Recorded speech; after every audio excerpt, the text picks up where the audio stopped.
আল্লাহর রাসূল সাল্লাল্লাহু আলাইহি ওয়াসাল্লাম একদিন উমর রাদিয়াল্লাহু তাআলা আনহুর হাত ধরলেন সবার সামনে। উমরের হৃদয় গলে গেল। তখন তিনি মহব্বতের আতিশয্যে বললেন, ইয়া রাসূলাল্লাহ, নিজের জানটা ছাড়া বাকি সব কিছুর চেয়ে আপনাকেই বেশি ভালোবাসি। রাসূল সাল্লাল্লাহু আলাইহি ওয়াসাল্লাম শুনলেন, তারপর শান্তভাবে বললেন, ওমর, হলো না তো?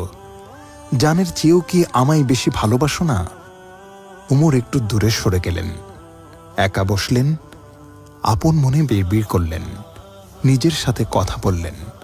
তারপর ফিরে এসে বললেন, আল্লাহর কসম, আপনাকেই সবচেয়ে বেশি ভালোবাসি হে রাসূল, এমনকি জীবনের চেয়েও বেশি। রাসূলুল্লাহ সাল্লাল্লাহু আলাইহি ওয়াসাল্লাম খুশি হলেন, বললেন, এই তো ওমর, এখন তোমার ঈমান পূর্ণ হল। পরে উমরের ছেলে আব্দুল্লাহ জিজ্ঞেস করলেন, বাবা, দেখলাম আপনি বিড়বিড় করে কি যেন বলছিলেন, কি ছিল সেটা? ওমর বললেন, পুত্র, আমি নিজেকে জিজ্ঞেস করছিলাম, রাসূলুল্লাহ না হলে তুমি কি দিন পেতে, দুনিয়া আখেরাতের নাজাত পেতে না?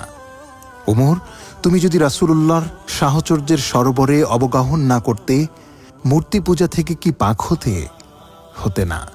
এরপরই আমার হৃদয় বুঝিয়ে দিল কেন রাসূলুল্লাহ সাল্লাল্লাহু আলাইহি ওয়াসাল্লামকে জীবনের চেয়ে বেশি ভালোবাসি। আসলেই তো, রাসূল না হলে আমরা কি পেতাম, কি হতো আমাদের? রাসূল ছাড়া এই জীবনে আছেই বা কি? আমরা আমাদের জীবনের চেয়ে বেশি ভালোবাসি রাসূলকে, এটি আমাদের ঈমান। আসুন আমরা বেশি বেশি দরুদ পড়ি রাসূলের ওপর। আল্লাহুম্মা সাল্লি আলা সাইয়্যিদিনা মুহাম্মদ।